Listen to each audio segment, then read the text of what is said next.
mais aussi les divertir. Donc aujourd'hui, nous allons essayer un peu je sais pas, on va former, mais aussi informer. Donc restez branchés sur Congo Promo Télévision parce que on a réussi pour vous. Maître Avatar, donc c'est pas pour la première fois dans cette émission. Il y a eu à passer beaucoup d'émissions avec mes collègues, mais dans cette émission, c'est pour la première fois. Je dis merci à l'ingénieur Raphaël depuis les États-Unis, les postes que nous prenons, et sans oublier aussi celui qui m'a assisté aujourd'hui, Cédric Moué, plutôt Christian Bouilly. Ensemble, donc, vous avez intérêt de rester branchés parce que nous allons parler de beaucoup de choses pour les avoir édifiés, parce que depuis les lots, même pas tes belles en Vinabiso, et nous ne savons pas où aller, place de rose, une formation, enseignement, et guider Bisso pour voir clair dans ma bocage, mon belé la vie. Donc ensemble avec le maître, nous allons passer des très bons moments. Donc vous avez intérêt de rester branchés sur cette émission Excellence. Maître, bonjour. Bonjour, merci Mingi pour l'invitation. Bonjour aussi Nabala. Ok, l'autre on va belé aux la question de vous poser. Je pense que vous êtes disponible à répondre à mes questions. N'importe quelle question, parce que la Bible dit que moi, les peuples péris par manque de connaissance, alors nous avons connaissance pour la tout partager. Voilà. Directement, est-ce que dans le domaine de Dieu, y a-t-il de secrets où la magie divine existe? Parce qu'il y a des gens qui se posent des questions pareilles. Merci frère. Premièrement, Jésus a dit Nati ezote ya binote. Par là déjà, ceux qui te montrent nzete nyonso ezaka na mi sisa nango. Mais ni sisa nzete yamona na kate. La même chose mutu nyonso yazalaka na makambo na ye asalaka na secret. Exemple, jamais yokoki ko aller sokola devant batu nyonso parce que Dieu a dit zali domaine secret. La même chose, chaque compagnie a un secret, il y a compagnie dans le secret, alors professionnel et zalaka. Secret interne même il y a un couple et zalaka. La même chose, il n'y a pas un bébé, ils allaient dans secret. Et exemple, tout le monde dit Jésus.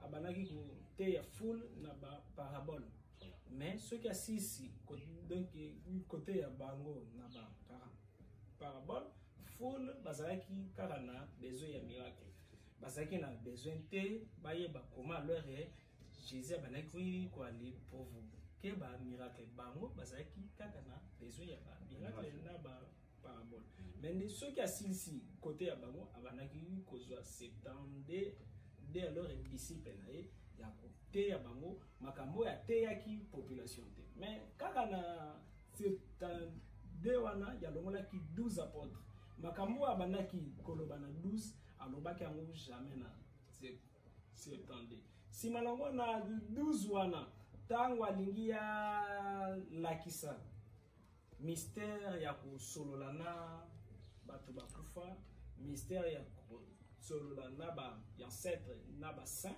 yazwaki kaka Pierre, Jacques, Jean. Donc yazwi bango toi amimi bango na ngomba ya sali magie évocatoire.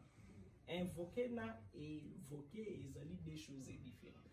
Évoquer veut dire quoi les faire apparaître parce que ezali possible d'ailleurs na bakuro na li pesaka bato yo balandaka bayebi que non donc na pesa quand même formule ya kubimisa ange yo moko tricage exacté balaxio comment boali ça la pour ange bima soit molimo ya fana na mopepe na mai na moto na banzete ya bimi boye yo sololi na ye bime mibale alors one alors babinga comme magie évocatoire pour na quoi aller faire apparaître, mais Jésus alingi ala kisango ngo ba disciple na ye azwaki kaka Pierre, Jacques, Jean.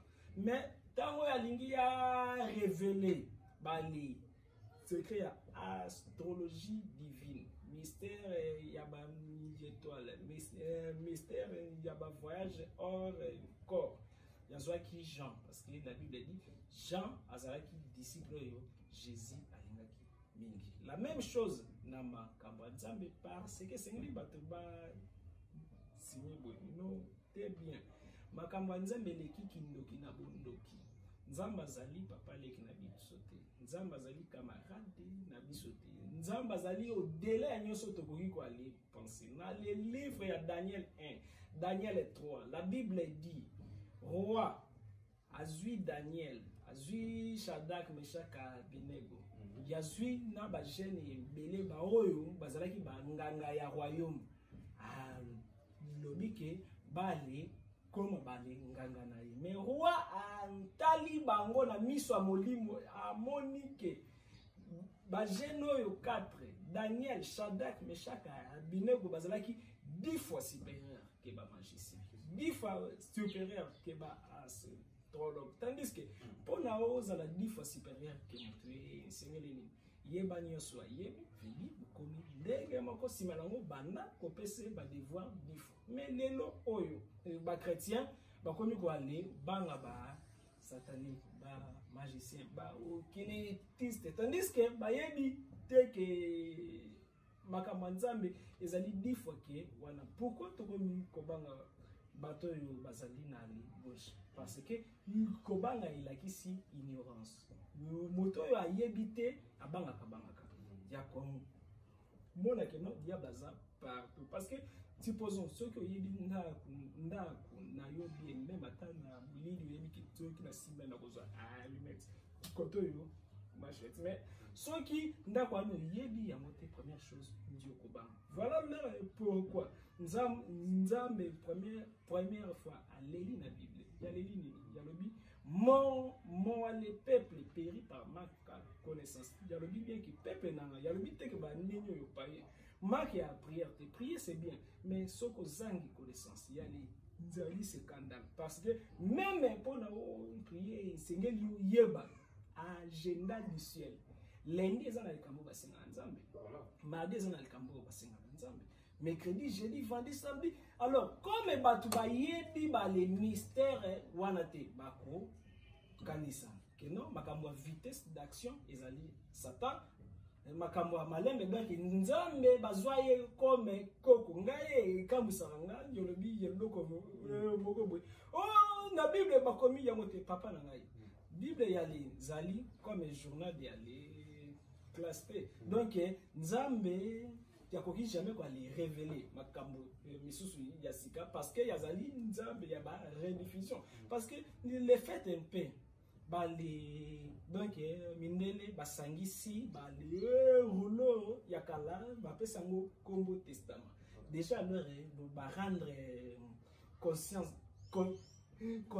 na biso faible pour la nini testament na droit yali zali donc document yo moto atiki que non soki azate batu bakoye vérité za ba oyo mais donc nzamba kufa pona a tiki la biso testament non seulement testament moko double testament c'est-à-dire nzambe tokoki jamais leur quoi lire fond de ça kaka na 4 livres. La Bible dit ceci. La Bible est clair. L'esprit vivifie, mais c'est les écritures tuent. Dans chaque verset biblique, et ils allaient oui, alors dimension il y a l'esprit. Oui, alors dimension il y a pour interpréter ma campagne de l'imsa. Maman n'a dérangement biblique ni des alakana. Oui, dimension il y a pour interpréter.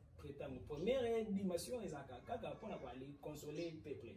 Alors, il y a un des pasteur, prophète, mais sous balé, salaka. Mais ceux qui ont quotidien dans Makambo, Nzambe Makasi, la religion n'y sous zaka, yelo komoko. Donc, base, fond, ils allaient moko, mais forme n'est pas changé, et ba forme donc, ba koki, ko affirmer que non. Makambo Nzambe ezali tellement na ba secret ebele. Makambo Nzambe ya libali saka koleka kindoki tala kaka ndoki aliaka makila donc ya melaka makila aliaka mwale suni ya mutu. Jésus pe aye ya lobi oyo nzoto nanga liango. Pourquoi Bible dialobi que Jésus razui lipa atombo liango tangwa lobi boliangai ba disciple ebele bali.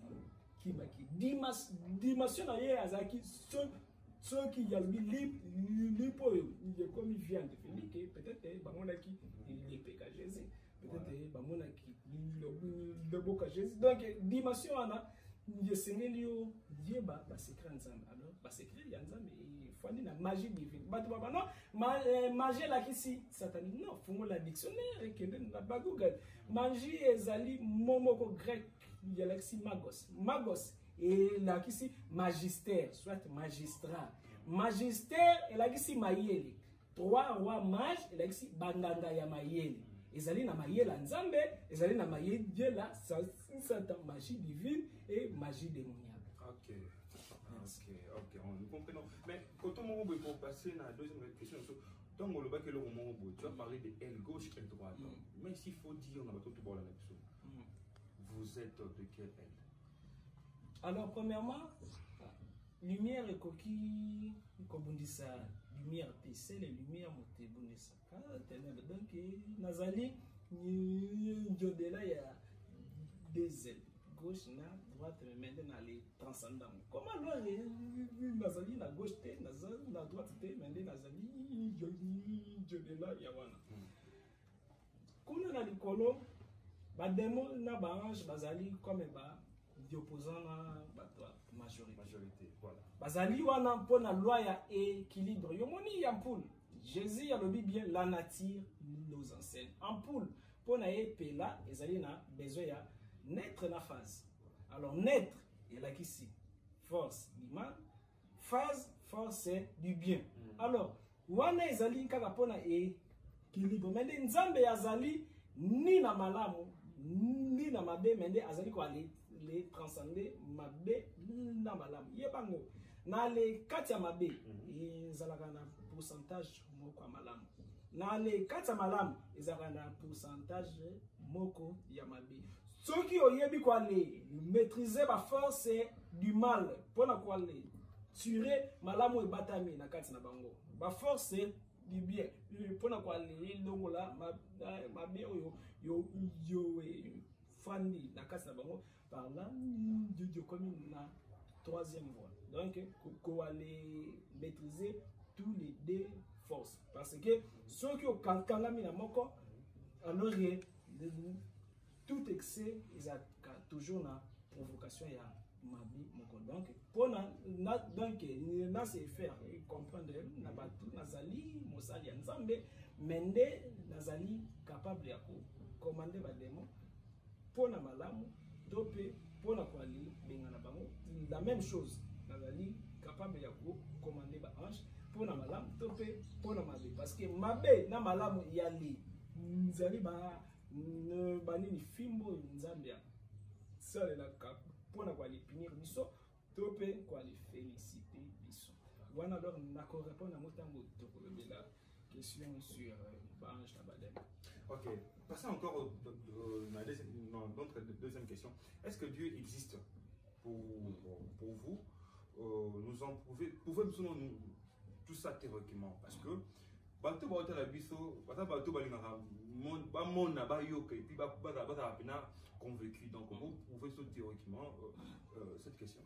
Premièrement, c'est vrai la question là il y a les alliés pertinents, les alliés aussi très importants parce que les alliés na bato ebele ba dimarate que nzamba zaka parce que y a moni souffrance bato bali salka ba mabe comment bazo vivre bato ba salaka ba malamu comment bazo vivre ya bino nzamba zaka te si malamu ezali aussi na ba secte na ba religion yo bali boyaka existence nzambe bazali ebele na sala ba débat télévisé na ba bisusu comme ba railien bango nzamba zaka te.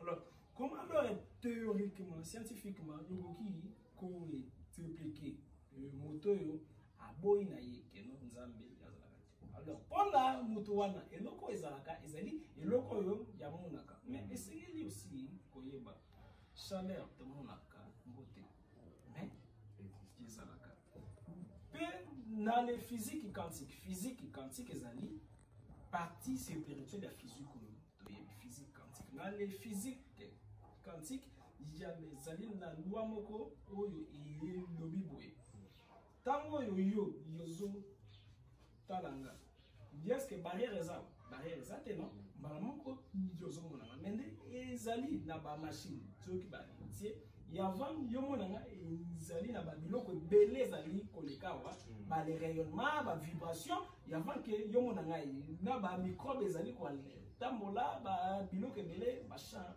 magnétique mais comme misuno ezali capable ya komona partie wana invisible te yo de komona kaka ngai alors ceux qui supposons ozali na yebola rime na komona mo jamais pour na pénétrer ngai mais plus yozoloba parole tout le monde a raté mais tout s'entend si même colonel tombé et malade la même chose Nzambe yazali comme l'oxygène Nzambe yazali comme moali pepe grâce à misu na biso physique moyen to moné izali mais ceux qui to aller matungoli misu ya ba corps misu na ba sensibilité ya ba corps misu to oui ko les vivre ba présence na bango pamba te moto azali kaka na nzoto moko te moto azala na 8 corps moto azala na corps physique yango oyo ezali pona to vivre na monde physique moto azali na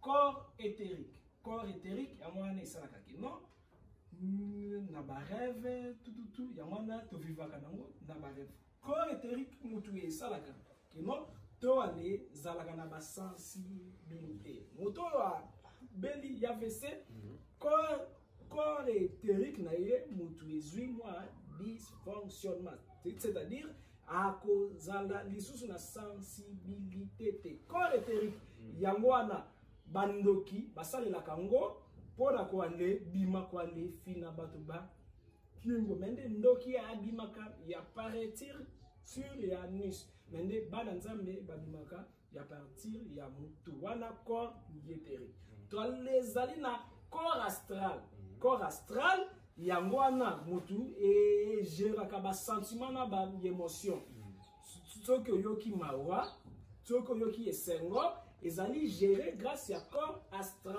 corps astral vient directement mutu nyonso soki alali molimo ne voyageaka grâce à corps astral parce que Nzambe, la Bible dit na psaume moko, Nzambe a révélé la biso makambu pendant que tu allais profondément endormi.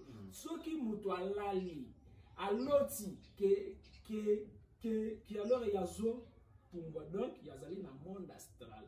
Na monde astral grâce à corps astral pesanteur ezalakati mais les plusieurs pasteurs, plusieurs prophètes, plusieurs hommes de Dieu. Oyo bazali na manque à connaissance. Soki mondimi ye yalobi na ye papa ngai na lozi nazo pumbwa premier eloko ya kolobane njokomi na sorcellerie bien conscient abandisi ba jeune nzokande ezali normal molimo mutu nyoso soka lali apumbwaka ya tambolaka na butu indirectement donc inconsciemment soki ora nango consciemment par là yokoki ko aller ça le lango pour la malam topé pour le mambe parce que la Bible dit que non une partie nyoso Bible njolobeli extase ex et l'ex extérieur extase partie tout dans le Bible Ézéchiel a tombé en extase veut dire que molimo ne ebanaki ko ali mais deko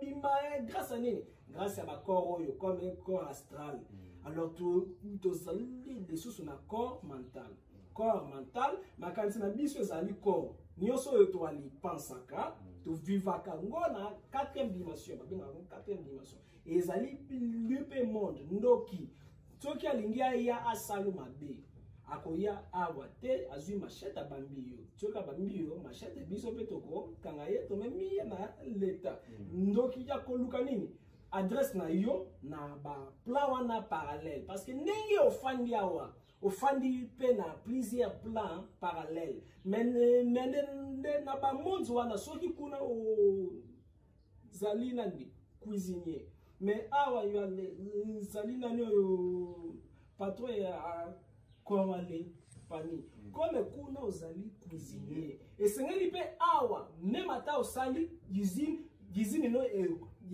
kufatiere yoko se retrouver na cuisine parce que ezali na loi ya correspondance nyonso oko vivre kuna soki ba bengisi yo kuna esengeli awa pe o vivre soki ba bongisi vino kuna côté de vivre, mais vous allez vivre inconsciemment dans plusieurs mondes parallèles. Il y a qui peut arriver au lali, au loti, aux ali komi, mona, les sous-suna, noto. Tout alors, ezaka na batu, alali, aloti, alali, les sous-sous. Tant walingi yalamka akomi kolamka na ba étage ezali ba dimension ba vivre Seigneur Jésus alobi boye soki otali mwasi ya batu na makanisi kaka ya mabe déjà osali lisumu wana na ye c'est-à-dire quoi dès que na tali peut-être téléphone et téléphone na yiba wata minute wana na plan mental na yibio déjà téléphone. Ngayo yo azali na plan mental a botolio déjà téléphone. Par là, et koti mbala moko na konti ya ma sumu nanga tope ya ba karma nanga karma ezanini. Ma benyo so yo muto sali et sengeli a futa ngo d'une manière ou di alors notre. Dans mes années, malamu nyoso yo muto sali et sengeli a futa aussi qu'on a les plans leur mental wana mutu ya koki kwa les sala ba les miracles. Ce qui a développé en 4 dimensions. Il y a quoi les biki sabatu, il y a quoi aussi quoi les salabatu, bamabe. Wana plan mental, tope corps mental. Il y a pas wana corps causal, ils ont un corps bouddhique, ils ont un corps atmique, ils ont un corps christique, corps moko, ils ont double. Voilà un peu. Oh, je pense que les explications sont vraiment très claires. Tous ceux qui suivent cette émission excellente. Alors, donc, pour la chuter la question, on a Nzambaza énergie. Soki, batoyo, baboya kanzambe, bazimaka, que non, énergie ezalaka. Énergie wanande nzambe. Non, mais énergie, toboki ko étudiant. Yoka. L'énergie soki okei na fond ezali na énergie moko nanu moto a réussir ko aller étudier yango jamais babina yango énergie noire. L'énergie noire ezala avant Big Bang. Big Bang ezali éclatement moko ko donc na physique quantique bambaboy. Yo moni univers, planète monde na biso nyos. Buta na maki moko ya muke mais la maki ana ezali nini soki ozui ya lere papier obani ba le kata okati tina niveau que no ozo ko kasusu ko ale kata te univers tout ezalaki bongo mais énergie moko ezalaki na kati comme point babenga ngo énergie noire et bani ko ale booster wana nde présence nzambe bani ko booster noir. Il y a des booster, booster si balongo et vimisi comme moi point wana après et ça lit éclatement. Einstein n'a ba physicien, mais sous ba bengango débit ya Big Bang. Alors Big Bang ana yebandi na moi point. Mais na kati point wana ezaki énergie noire, vide. Donc vide mutu e créer existence. Donc nzamba azali neya, nzamba za vide wana. Eloko te wana nde nzambe. Soki esengeli ko expliquer bato yo bazali plonger na science ya mindele. Voilà. OK. Est-ce que qui sont les anges d'abord et quels sont leurs prénoms des anges? Merci beaucoup pour la question. Premièrement, c'est que les bakino par défaut, tu as banani habitant tout yalola bange. Mais bamonyos bazaka bange te. Il y a le zali na baras. Tozu exemple. Et c'est lui toye bakino. Kuna na likolo toza na 12 mondes angéliques. Mais na ko do belango nous sommes nazali kaka kwa les résumé bref. Voilà. Toi les zali na 12 mondes angéliques. Premier monde angélique na les kaba juif ba bengi monde wana kete la kisi juste couronne. Premier monde angélique monde anezali monde kuna za kaka moto na moto parce que avant que nous soyons là tout ezaki kaka moto. Alors premier monde d'angélique wana Keter, batoyo bafandaka kuna babengaka bango ba séraphine, séraphin. Séraphin en français la gisi kaka ba nyama ya likolo. Toléré ba nyamoyo bazalaka pembena ngwende les animaux du trône. Ba joana bazaka na ba forme bizarre. Toujours comme na Bible. Passage moko balobi na moni 4 êtres vivants. Moko azaki elongi koto mutu, koto yo lion, koto yo aigle, koto yo ngombe, bazaki na sima papu, bazaki na basabo, bazalaki na misu partout. Na kati ya nzoto pe na libanda ya nzoto. Na le sima papu wana, dema papu ezalaki ya kopumbwa. Dema papu ya ko couvrir face na bango, dema papu ya ko tombola trône ya Nzambe. Alors, chaque monde angélique ezali na chef na topé gouverneur. Premier monde angélique wana ya ba séraphin, Keter wana oyo ezali yabite na ba séraphin, komba nzambo oyo bango ba vibaka kuna ezali eye. C'est-à-dire très haut. Alors, kuna na monde wana chef na bango comme on est archange Métatron. Archange Métatron, chaque combo ezali moi signification moko ya adoration ya Nzambe. Chaque combo ya ange. Métatron veut dire seulement l'ange ya face ya éternel. Alors, yazali les seuls anges oyo amonaka elongi ya Nzambe face à face. Ezali yende mutu yazali considéré comme premier ministre ya ba monde tout angélique. Alors, yépe mutuwa très takabale problème nyonso ya batuna ya ba ange nyonso parce que yende mutu yazali comme ambassadeur principal ni ya Nzambe. Na fona ye bakomi kombo ni ya Nzambe. Même ata soki tali na livre ya Job 1 soki to ali tali conversation prière na biso nyonso to ali salaka ezalaka traité na Nzambe directement te ezali traité na premier ministre soki to ali tali na Job 1 profondément Job chapitre 1 la Bible dit il y avait jadis au pays un homme appelé Job, bien homme intègre et droit qui craignait Dieu et se gardait du mal. Les jours où le Fils de Dieu venait se présenter devant Yahweh, Satan aussi avançait parmi eux. Yahweh dit alors au Satan, d'où vient-il? Nzambazanani, omniscient, omniprésent. Comment Nzambe yatuna Satan soki ya wuti wapi? Tango yo amonaka fourmi ya mwindu. Likolo ya libanga ya mwindu. Même ata ba zipi yango elamba ya mwindu na kati ya molili. Comment ayeba te Satan azalaki wapi? Satan ya donc ya répondre. De parcourir la terre, répondit-il. Et Yahweh reprit. Alors, Bako Benge Kaka. Yahweh, parce que Yazali, représentant ya Nzambe. Yokasko Awa. Yahweh, Yarobi, as-tu remarqué mon serviteur Job?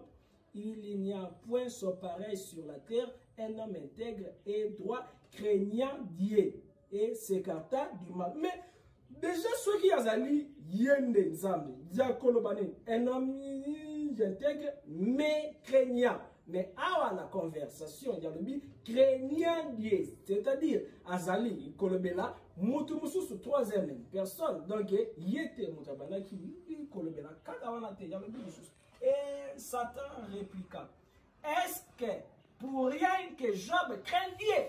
Mais dans la conversation logique, il fallait, est-ce que pour rien que Nani Job yazali walibanga voilà. Mais nelati yoka yalobi tiko yo yazongi nelati pas entouré d'ina idéale protection.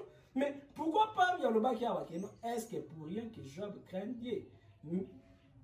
Koto yo yalobi mususu koto yo sko yo yazongi c'est lié. Yote muto protéger parce que ange wana muto azali na devoir ya ko aller gérer affaire ya ba humain ya ba ange nyonso. Si manama basuki kaka wana te côté moko nini Satan ya lobi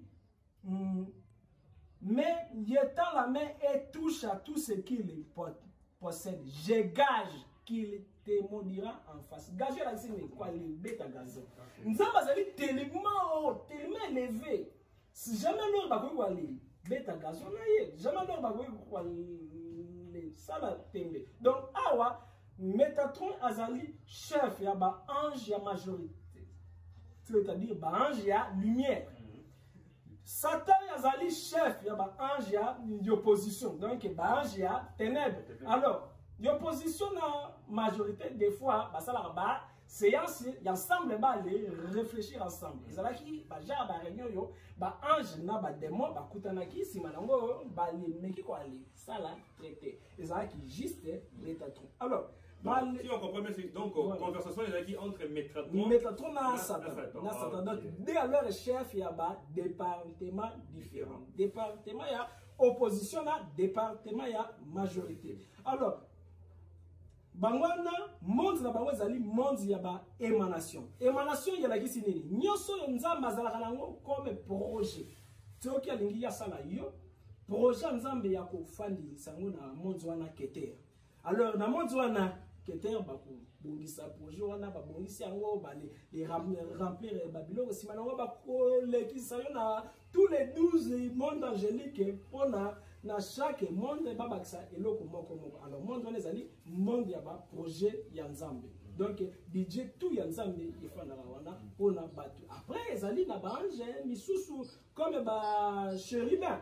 Chérubin bango rôle na bango ezali ni batu bakanisa kaka ezali kwa yemba. Écoute-moi, derrière chaque son, ils ont la vibration. Derrière chaque vibration, ils ont la ondulation. Derrière chaque ondulation, ils ont la prix. Son ya ba koyemba na bango motu salaka. Que non sanza na moi et sala accidenté. Planète na planète et tout dans la terre. Liso yo kangama na liso yo place makote. Pona nyos dans la harmonie. Ezali sous alors yo vibration ya ba son na bango. Mokozi na bango comme on est archange Raziel, mais y avant ezalaki Lucifer. Tango bali benga de Lucifer, alors ebataki ya archange Raziel. Kunande ezali domaine ya intelligence, domaine na connaissance, domaine ya parole. Alors voilà pourquoi yoko remarqué mosala nzambe moko soki alingi kwa les yemba mingi même ata yazali na connaissance pe a côté ya pe malamu parce que koyemba e atiraka bange wana ya deuxième monde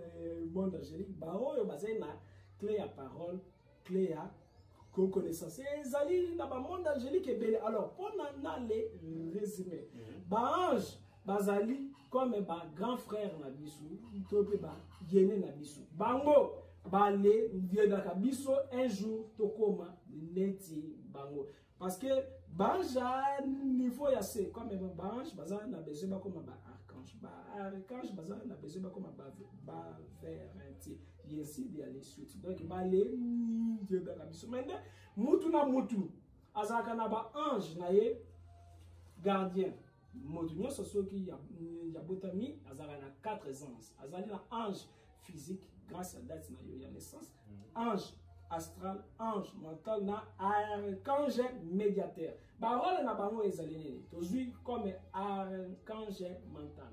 Il y a chaque fois yo lingi o msala mabe, mora na biso implique ça na biso non ko sala bongote. Soki o sali mabe na nko. Livre ya Exode soki na bosanité 22 to 15, la Bible dit alors dit na bana Israël, voici j'envoie un ange devant toi pour te garder. Mais prends garde, ceux qui ont yo qui étaient na comme ça bénédiction na yo malheur. Parce que il y a chaque fois mutu, il y a donc il y a yo que la construire concession et titi na kai malamuté. Ange wana azali capable yako transformer bénédiction na yo à malédiction parce que peut-être nzamba linga ki ya pambolo lobi yanji yalobi na koyiba te yoyibi bénédiction na pone ya yekozwa retard parce que ange ya koloba ke non ya komi nano prêté to pe ange alingi azwa ngo ya nango boye ba démon na yo gardien bako combattre ye moto asaka na ba démon gardien na ba ange gardien ba ange gardien bazalaka ka les fonctionnels ceux qui okomi kobanga nzambe bakomi siko ko aller travailler parce que batu ebele bazalaka ni chaud ni froid. Alors ba ange na yo gardien kutu bandoki ya famille te bandoki ya quartier nano te ba ange na yo gardien na ba démon no gardien okomi ko aller bundisa bango sikoyo makasi na bango ekoyaka soki mabe na yo leki malamu na yo na valeur ba les démons na yo gardien bakoki ko aller kanga ba ange na yo gardien to moni ngo na Bible Daniel a prié 29 jours ceux qui 21 jours à moni suite te la Bible dit Gabriel aye alobi ngai archange Gabriel banda premier jour Daniel osambelaki nzamba yokaki yo mais bakangaki ngai na prince à Perse donc démon ya vu le kutu Michael moto akotelinga na bitumba veut dire ezali na ba démon misusu baleki ba ange misusu na makasi biso pe tokoki ko aller rendre ba ange na biso faible par rapport ya faiblesse ya vie na biso par manque ya ba vertu. Voilà. Nous devons savoir qui sont les démons et quel est leur impact positif ou négatif dans nos vies. Merci. Premièrement, il y a là répondre à souligner que non. Chaque ange azali démon potentiel, chaque démon azali ange potentiel. Pourquoi nous avons dit que chaque ange azali démon potentiel, chaque démon azali ange potentiel. Donc qui kaka ko réfléchir. Ceux qui nzamba salaki kaka malamu. Ceux qui barange bazalaki kaka malamu. Supposons dans un mois il y a mwana a finalai kaka exemple bandeko balimsa imbécile na yo papa. Mais veut dire que yayoka ki mutu on fina ki imbécile. Donc jamais alors il y a quoi quoi les bimisa comme on a imbécile ceux qui yayoka ki amo que pas jamais dit.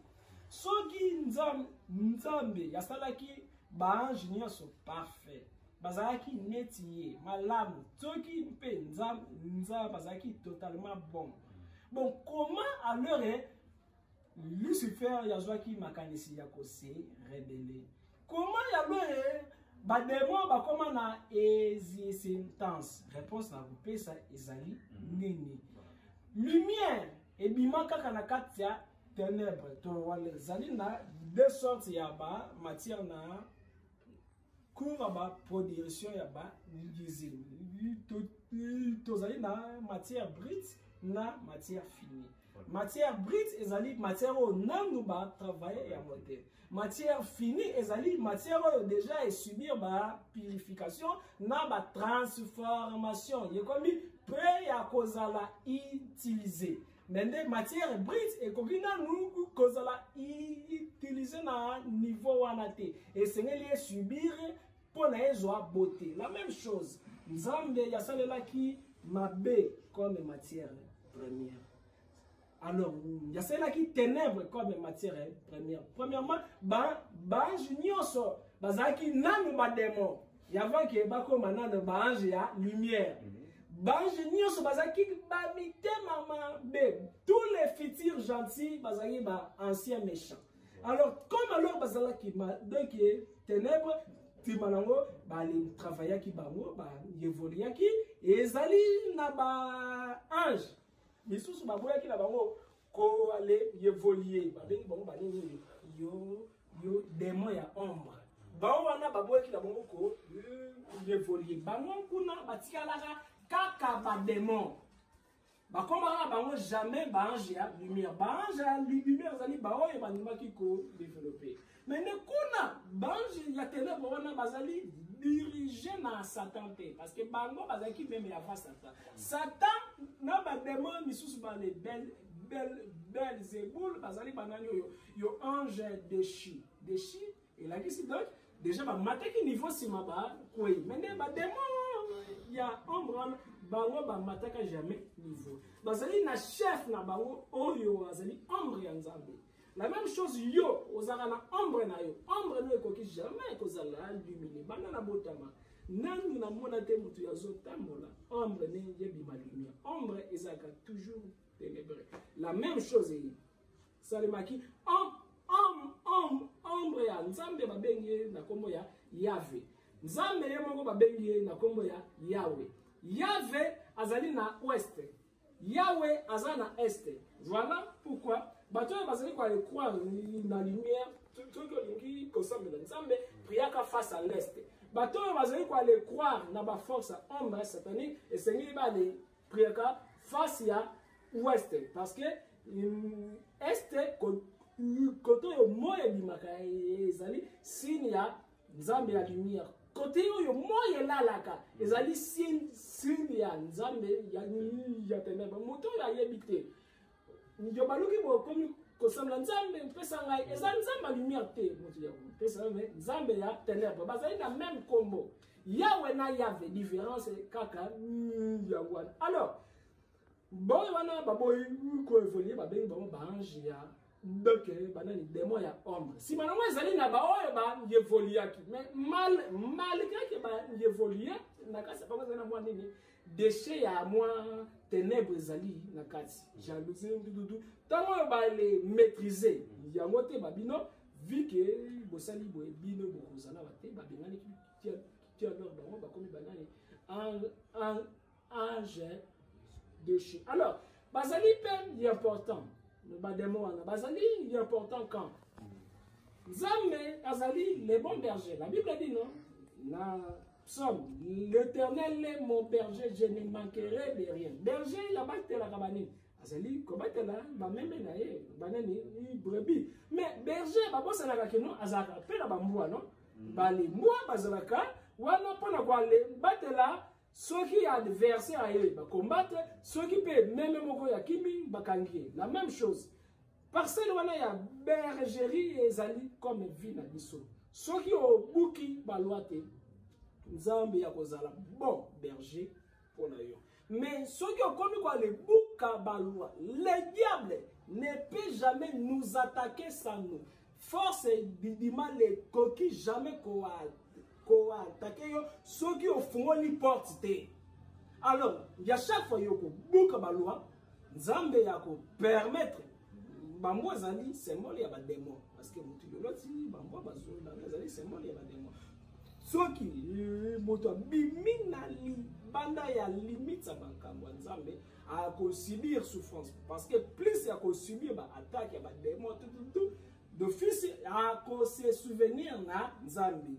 Dès que vous avez le terrain, c'est un peu ça. Ok. Est-ce que nous pouvons savoir c'est quoi l'étoile du destin et comment reconnaître les attaques? Merci beaucoup. Premièrement, chacun a besoin de destin. Destin, c'est travail. Nous sommes dans le troisième monde angélique. Les alliés gérés par l'archange Zafikel.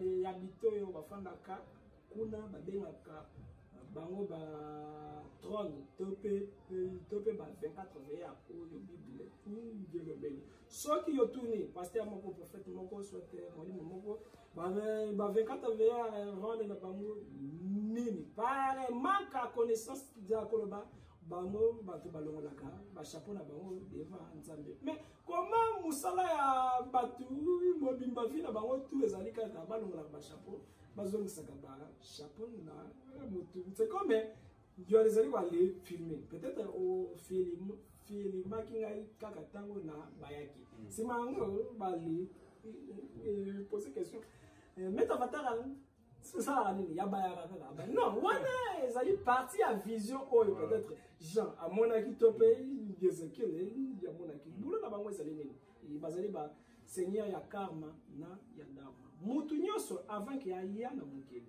bako zwa destin na bako greffer na planète na étoile. Alors destin wana bako tia malamu nyonso yoko vivre na mabe nyonso yoko vivre tout déjà ba classé même montant ya mbongo yoko simba wana mokili et montant ya malamu ba souffrance na malheur donc l'équilibre si manango bako tia na vie na yo ba temps comme nzete ezala na période ebotaka manga ezala na période oyo manga ebotaka te même ato bwaki batono mai ekobota te parce que ezali période yango te la même chose bango na dessin na biso bako tia période ya ba haute vibration na période ya ba basse vibration chacun na biso a ko remarquer indirectement ezali na ba moi oyo azwaka problème peut-être ya mbo problème ya mauvaise problème non ngai ya chaque jour na soirée quand problème et ezali banini oyo yo basse vibration na yo ezali na ba méthode ya ko gérer sikoyo soki o remarquer yo na vie na yo période de tout ezali kaka période ya galère période de tout ezali kaka période ya kolela période ya souffrance période ya passe quelque chose ne va pas pourquoi chaque étoile à montou ezalaka na code nango dès que botami bako sceller code ya étoile na yo bandoki bakoki komona destin na yo to mona ki ba trois wa mage bazali bandoki te mais grâce à magie na bango grâce à astrologie bamonaki que non moto ya botami wana azali mokonzi bayebaki ya venir à Jésus mais pona ndoki bata wa loge bato ya misu mine bale prophète misusu ya les changer yo destin esengeli premièrement yazala na code na yo mais code ya étoile la moto ifanda kana sexe na ye donc na le quand il y a ba sperme na ye topé na quand il y a ba règle na ye topé na quand il y a nzoto na ye alors ceux qui ba force du mal balingi ba les joie ni étoile ba les contrôler premièrement c'est lui koyeba kino na niveau ya mai na les 4e dimension monde moko ba bengi ya monde star dirigé na Léviathan na alors li suffit na monde wana bazali na banque na bango babengi yango na kombo ya maison blanche soki batu bakei koluka mbongo je pa banganga bako senga mbongo na banque wana ezali na te ya mai côté négatif mais mbongo wana bakozwa kuna ba chance wana kuna ekobuta wapi ezali ba chance na biso oyo ba décodaka alors ceux qui balingi ba les approvisionner ba les banques na bango satanique ba ko sala kuma bakoki batindeli batu ba femme de nuit na ba mari de nuit olali parce que na yamba baka na yamba kamoko c'est mo kanali des fois il y a comment il y a lali na sous-vêtement il y a kolamuka sous-vêtement ezalité là-bas c'est permis un jour on a passé prière ça la prière dans sali prière wana alors na ma tata na mari de nuit wana yakanga qui est sous-vêtement ya mari de nuit wana akangi sous-vêtement alamuki na sous-vêtement wana ayaki nango to sala ki prière yeli mwaki si manango bale micro bazaki nango tout je sais alors ceux qui parce que la Bible dit ceux qui ont sangani na mutu bokomi eloko moko n'est-ce pas alors meilleure manière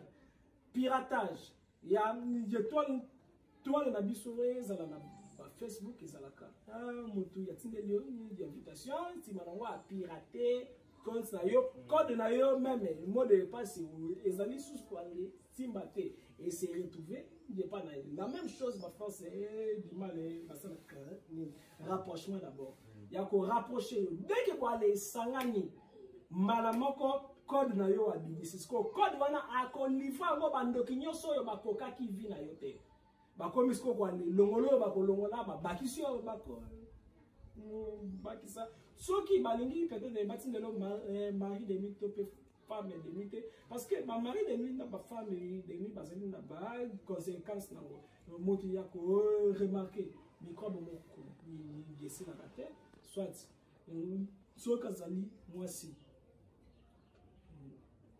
mebala mbongo bakoki balingaki mende soki bakabeli ye belé nomba $10 $20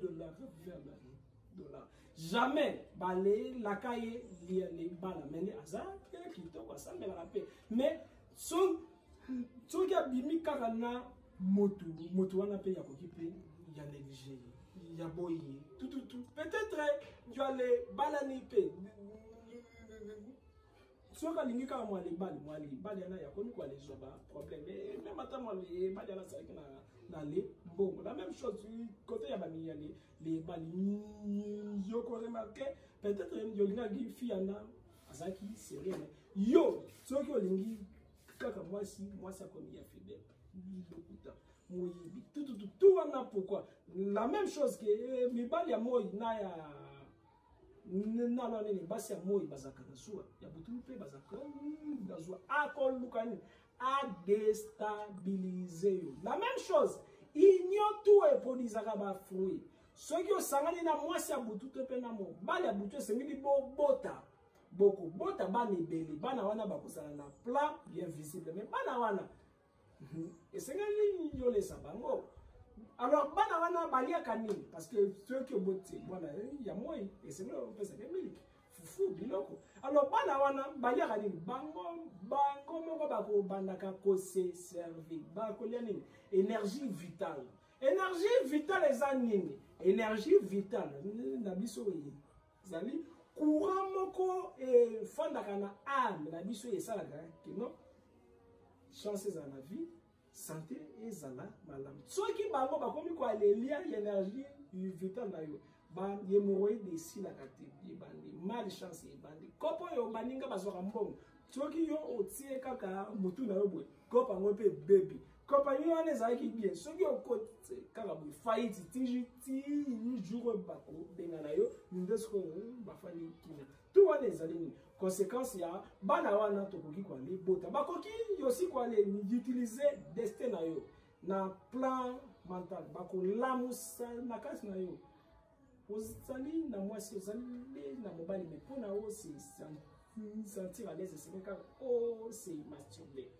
alors ntango moto ase masturbaka yakreaka peut-être image ya ex na ye moko boye to moto moko boye balingaki alors image oko créé wana mbala moko demo moko Lilith azali mwasi ya Lucifer Lilith azali mama ya bafami de nuit na bamari de nuit azali li mama ya baprostituée alors ezali o gradé ya hiérarchie infernale ya kotindelo moko ya bafille na ye to ya bagarçon na ye pendant que ozali kose masturbe bango bakozwa se permettre kaka ndenge se permettre kokwea kaka ndenge alors ya fille nzebe sengeli koyeba ke se permettre moko ezali na plus de 12 milliards de chromosomes c'est-à-dire plus de 12 milliards ya ba démons personnels yo au créé ba démons wana baza kaka pona yo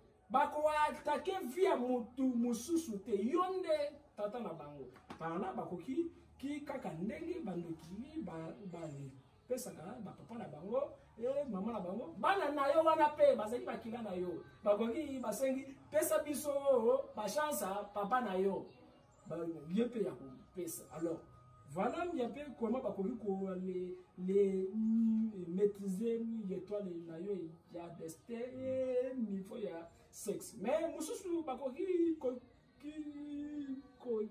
kisamo mwana ya botami pendant que mwana ya botami grâce à regard ceux qui osali protéger te bakoki ko yiba l'étoile na yo to pe ya mwana ono ba yibi mwana parce que corps la biso ezaka na champ magnétique moko na ngabo ora to ki ozui attaque ya bandoki soit attaque ya corps étranger yoko sentir sur que mutu yotelemi parce que corps wana donc bouclier wana est vibré alors ba les sataniques misusu ba yibaka batu ba chasse na banzina mutu azali garçon to pe mwasi net yo mais o ale talier o sentir immaculé et panzani o bangi kaka simple regarde et là qui c'est que non et là comment ko ebimi na kati donc bakoki koyiba mutu yeto na ba façon ebele parce que satanique misusu ba yiba batu ba chance ya jio ya futeyo kaka na place mais a futeyo ba les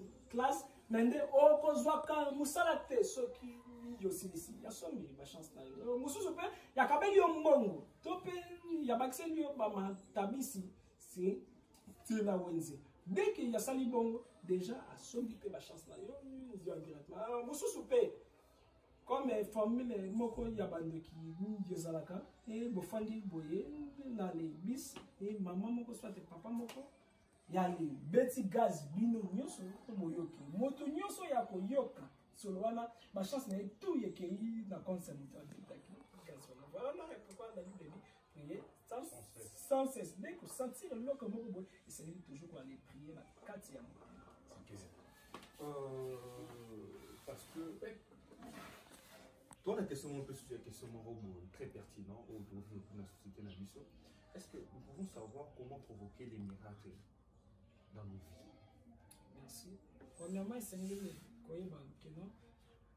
en réalité, la casa montezana l'esprit. Nzambo yo batu balukaka na ba église. Nzambo yo batu balukaka na ba loge, na ba religion, na ba ndako ya ba nganga. Nzambe wana tokoki kwa le tove 1000 par ailleurs soki na kati na bisote.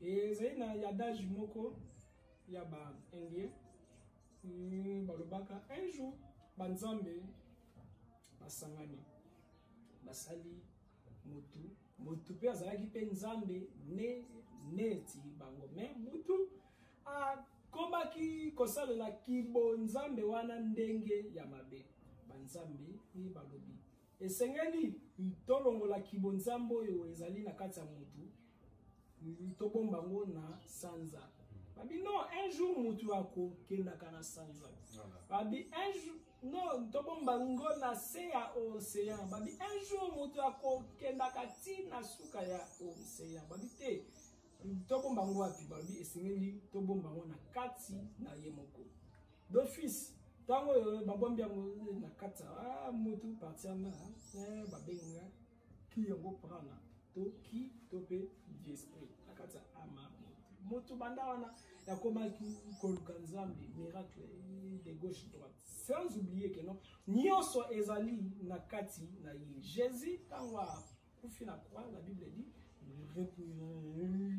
rideau ya temple ekatali pe yalobi nini bokosala makambo kolekanga veli même nature oyo Jésus azalaki nango eza même nature biso tone ezalaki nango Eli abomaka bato Eli azalaki moto masumu mais nde asala bale miracle mais pourquoi biso tozali bale sala makambo oyo bato wana ya nzambe basala te pourquoi soki nazali na problème nazali kaka na besoin ya moto asala lisanga tango oyo nzambe wana afandi na kati na le biso alors comment mutu ye moko akoki koapprendre kwa le provoquer miracle mpona koapprendre kwa le provoquer miracle esengeli savoir que non la Bible dit tout est possible à celui qui croit donc la foi mais foi ezali kaka ya introduction mais foi ezali na ba étage foi ezali immeuble foi ezali na nini yo 4 niveaux esengeli koyeba kwa limatisa niveau ya foi na par rapport ya ba niveau wana mutu yo possible ba le miracle voici ba 4 niveaux ya foi tozali na dimension ya gouffre dimension ya watch dimension ya nefesh dimension ya neshama alors dimension ya gouffre ezali dimension ya mutu yo azali ko aller croire kaka makambo amonaka te ezalaka te mais ya bosani teke mo pepepe bamonaka ngo te mais ezalaka mutu azali na douce makasi concernant nyonso oyo yamonaka te mutu wana akomona jamais miracle babenga ngo dimension ya gouffre azali animal azali homme et animal donc que difficile à vivre un miracle parce que miracle yebandaka d'abord na dimension oyo conception comme nango intérieurement si malango deuxième dimension ezali dimension ya watch dimension ya watch ezali dimension peut-être ba journaliste ba philosophe ba chercheur bato oyo bazali ko réfléchir bazali ko poser ba question ya comment pourquoi quand ndenge nini est-ce que tout il y a des scientifiques. Alors, plus nous allons poser ma question, dans l'évangile à Thomas, il y a le mythe qui Jésus, il y a le bas qui n'a pas vu que non. Boluka, mais ceux qui vont aller trouver beaucoup ça là, c'est scandalisé. C'est-à-dire, il y a chaque fois, ça là, la recherche, comme poser ma question, et qu'on y arrive, mon conzam, il y a qu'on illuminer. C'est-à-dire que, Moutouana, il y a qu'on vivre début à miracle. C'est quoi, vivre miracle, parce que, Azali, déjà, qu'on s'est posé ma question. Voilà deuxième niveau. Troisième niveau, Azali, dimension, il y a nefesh. Dimension, il y a nefesh. Moutouana pose la question sur ma question. Moutouana, Azali, quoi, aller croire. Que non, nyonso yo azali komona ekoki ko salema. Nyonso azali ko réfléchir. Donc, il y a comme un univers. Il y a comprendre que azali microcosme. Microcosme la qui signe. Au moins univers nyonso ezali macrocosme. Macro veut dire grand dans les grecs. Cosmos veut dire univers. Nyonso yo ezali na macrocosme, ezali pe na microcosme. Ça je moko égyptien RMS et trimégiste de Bakaboui. Tout ce qui est en haut est comme ce qui est en bas. Tout ce qui est en bas, ezali idem na oyo ezali na likolo. Donc, nyonso yo mutu ya koki kozwa libanda na ye, akoki kozwa ngo na kati na ye. Moi ezali na libumu. Or, ezali donc nyonso batu nyonso bazali ezala ennemi na yo. Aza na kati ya nzoto na yo. Soki o détruit ye na kati.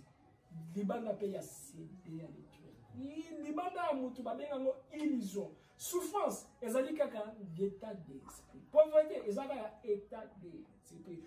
Ceux qui aussi identifié dans événement, événement wana c'est comme réel.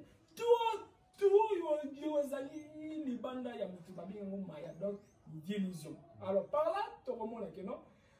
Dimension wana, troisième dimension wana. Maître Pierre, il y a Bible, il y a comment Pierre, à mon âge, jamais moutou, à tambola na maille. Pierre, azalaki pécheur. Commerce na ezaki ni alo baka misi na maille. Ayebi que maille ezali élément liquide. Mais Pierre a nommé la dimension ya rouage. Donc, a boyi na yeba question. Est-ce que maille zindi saka? Il y a le binin. Ce qui Jésus a lobi na tambola na maille. Comme nga na moni ya tamboli. Wana ngape na ko tambola. Veut dire, nyonso mutu azali ko les concevoir. Tu sais pas tu baï baraté. Ceux qui ont raisonné déjà et donc déjà katina.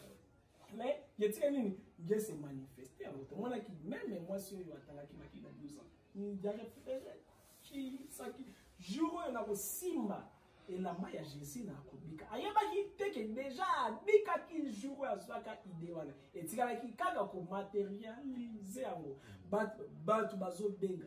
Jésus sambele na mais ya na za na tina ya kobenga.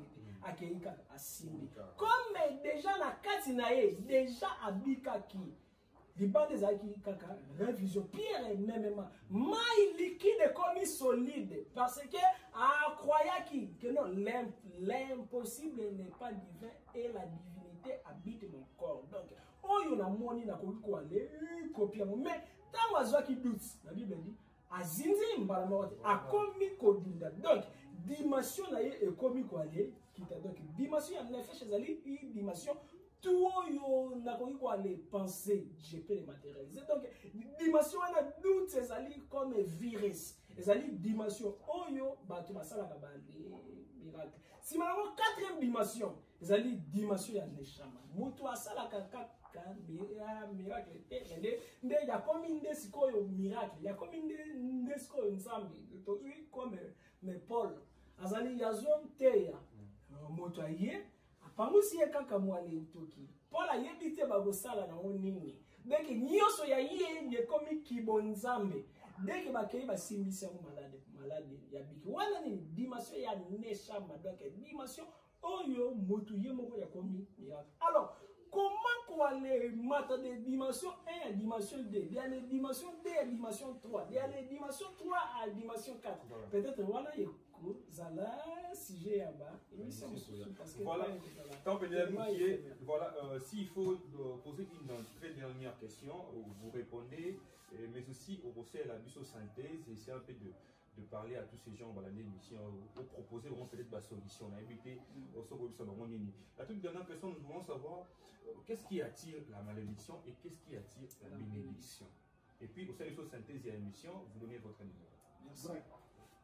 Nini ya tirakaba malédiction, nini pe a tirakaba bénédiction. Na malédiction. Et cette explication est causée tellement moulaï mais na ko briefer kaka. Malédiction et zali conséquence ya péché. Péché et zali nyonso yo zali comme contre vertu. Donc nyonso yo butu azali ko ali sala ya mabe deko ya tirele ye malheur déjà na sommaire ya wana déjà malédiction c'est ya wana déjà malédiction mais y a pas wana esengeli toyeba keno mingi baza modi kaka par rapport ya bukaki no alors par rapport culture parce que péché nous avons par rapport à la culture ceux qui par rapport à la culture nabino ceux qui obimina kusini na yo ezali malédiction yebaka non ceux qui sala qui ont aujourd'hui malédiction familiale même ata nzambe ya pouvoir parce que dans chaque famille nzambe ya tsape ba ange gardien ya ba famille na ba démon gardien ya ba culture de biso quel que soit ozo sambela respecter culture na binope ceux qui culture oui baloba keno ceux qui obimi na kusina yo ezali malheur ceux qui sala ki déjà malédiction ancestrale Jésus il y a pas wana ceux qui déjà o ale kengela baboti no bazali ko ali passer rapport volontairement ezali tel que zaki ya accident les volontairement bible ni jelobi keno ala ke la mama be motunyo soyo ya moni bolumbu ya moali boti na ye pamba te ezali kote o kutaki yokoki yo ale zali beni ozali na ba ya faire mais yo ale zali na kati ya malédiction alors malédiction c'est manifeste na makambo ebeleka na piaka ba maladie pe yokoki kozali na mbongo mais il y a suffisance na les yeux yebite côté ebande soit c'est problème soit tout wana yokoki komemelo malédiction donc inceste de komemelo malédiction bandeko na bandeko basangani parents basangani na dare mwana yo beti parents na yo mbata soki mwana atomboli loboko na ye abeti parents na ye quel que soit parents na zalaki ndoki quel que soit zalaki malebe dès que otindiki yo ale beti soki osengi pardon osengi ye moko parents na pardon te ye bakaki non ozali maudit alors ba démon soki balingi ba détruire vie na yo ba ko fouiller na caisse na yo ba mabe nyonso obalisala est-ce que yo ali finaka parents na yo ya finaka est-ce que ya betaka est-ce que ya kengelaka est-ce que ya bimaka na cousin na est-ce que ya salaka bo biloko wana bako memango ndio pa ya nzambe non nzambe tosengi permission ya ko détruire vie ya Jean-Pierre pamba te tala ba loi abebisaki yango comme abebisi oyo biso to alezali na droit ya ko détruire vie na parce que mabe moko te Dieu la kamutu sans que nzambe a prouvé mais avant à ça la ligne approbation wana esengeli bango ba récolter ba nini yo preuve donc esengeli to les sala présentation na relation na biso na leur ba membre ya famille na biso mais kaka wana te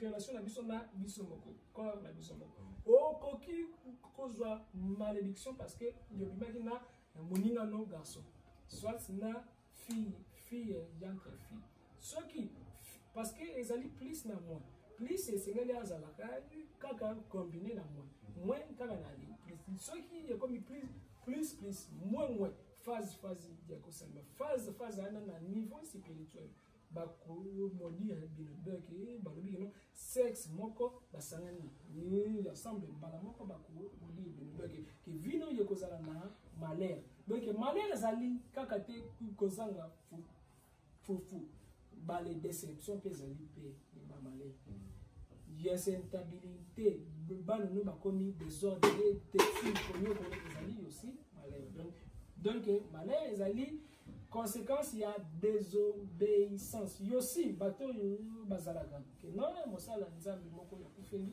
babandi kwa le finga ye mosala nzambe sali bo babandi kwa le finga ye zala si ozala na raison soki ozali na raison te ezali kaka bamakanisi na yo indirectement moto wana soki ayoki pasi ozali déjà maudit parce que mutu nyonso okofinga ye yokosala mabe soki azali innocent ozali déjà maudit mutu yakoki osi kwazala maudit kaka mpona salite pamba te bademo moko babengaka bango bascori na balave bafandaka kaka na basalite plus place ofandi salite ezali makasi plus yatire malédiction par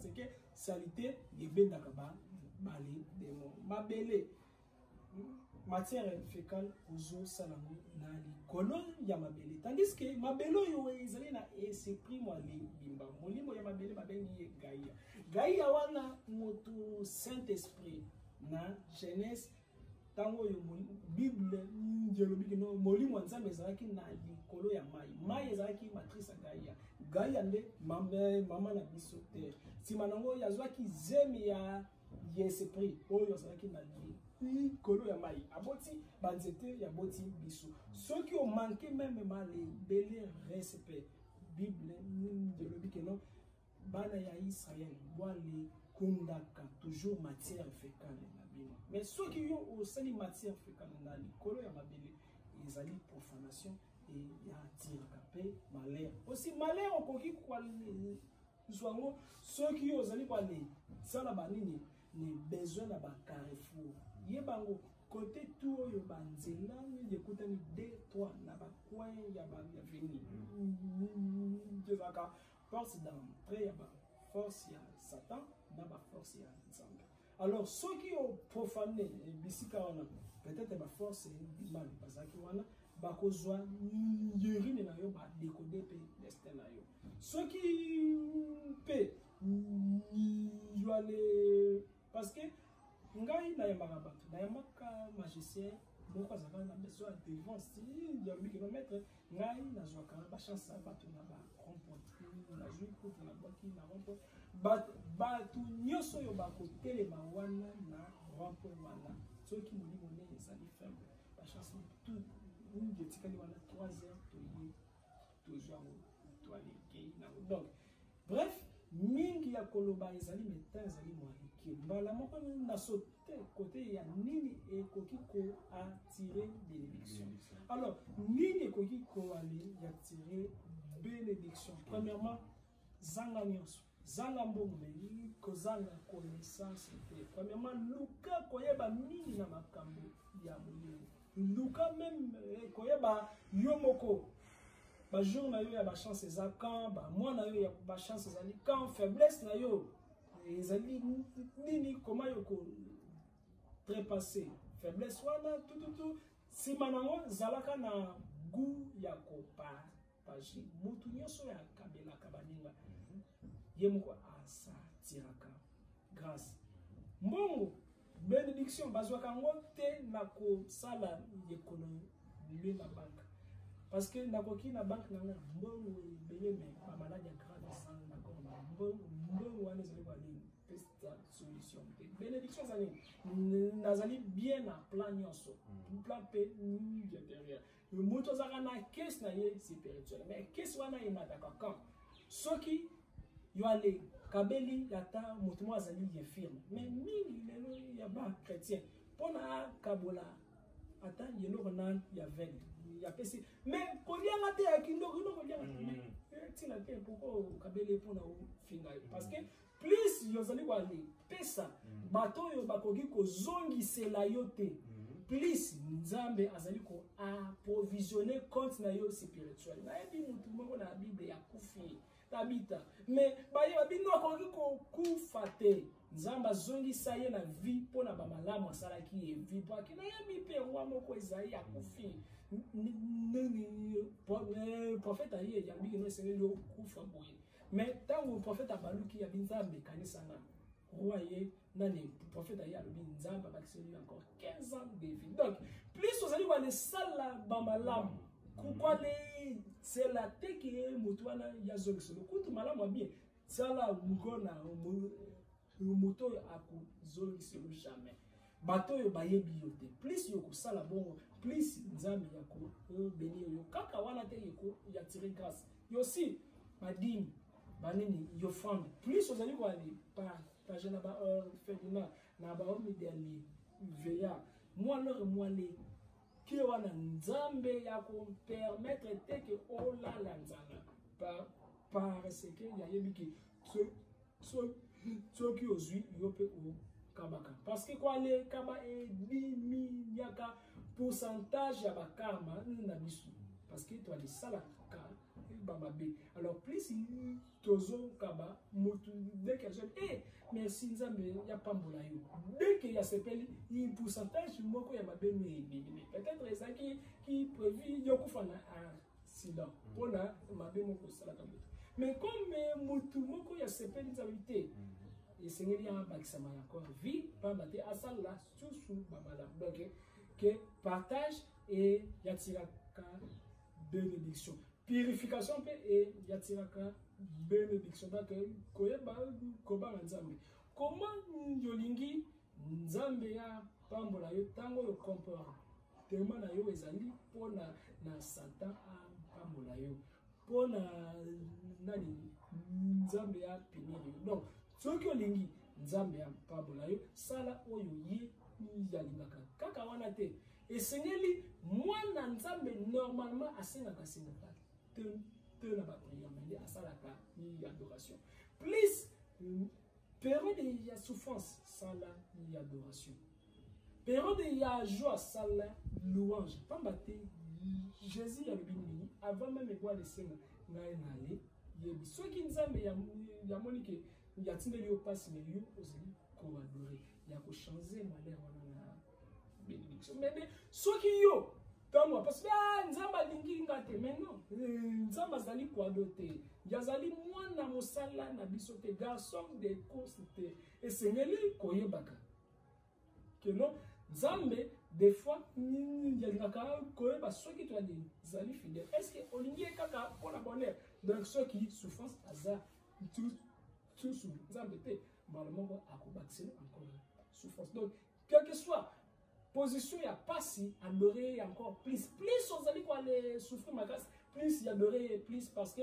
nzamba ça la biso comme flèche ekendaka musika plus ezozonga na lisima or bazwaka ngo jamais na surface bazwaka ngo na profondeur soki nzamba lingi a bénir yo ya kotia yo na ba situation compliquée par soki alingi a salela yo grâce moko compliqué pour na ba commettre des mortels tout le monde a qu'un même nageur raconte qui prison compliqué abimi pe premier ministre c'est clave compliqué mais aussi esengeli batu baye baka que esengeli ko aller les priaka Dieu le Père na Dieu la Mère nzamba moi ça nzambe ya mobali pe azala. Moi je pense que ton côté en plein en profondeur parce qu'il y a des sujets au premier faut côté en profondeur mais s'il faut récapituler tout ça dans cette émission et dire quelque chose donnez aussi votre numéro maître parce qu'il y a des gens bon on aborde la personne tout va côté en profondeur. Alors soyez singeli na ça la résumé donc dans le milieu il y a les alaki kaka il y a connexion. Voilà. Peut-être prochainement, Tokomeka, Kouale, Kende Nabade, Ali, Tae, Motutu, Oyo, Yassi, retrouvé. Peut-être Nabaka. Oyo, c'est vrai, mettre Avatar, Yambaka, téléphone est difficilement, à répondre à difficilement, mais il faut mais faut y avoir temps, il y a ma cambo, il y a belé. Donc, il faut comme na WhatsApp, d'autres na page, il y a Facebook. Mais la Facebook, c'est mieux que les adultes, parce que bah faut compte payer. Alors, page, il y a Facebook, ça, mettre Avatar Jean-Pierre et Manzolo, compte ça, Jean-Pierre et Manzolo. Mais le numéro est en téléphone, la WhatsApp est ça, 00243 81 611 867 00243 81 611 867 soit 89 64 72 798 89 64 72 798 Zanga Nyoso Kasi Kozana connaissance. Merci. Maître, merci beaucoup pour le disponibilité. Merci beaucoup. Ok, quant à moi, je dis merci à tous ces gens qui ont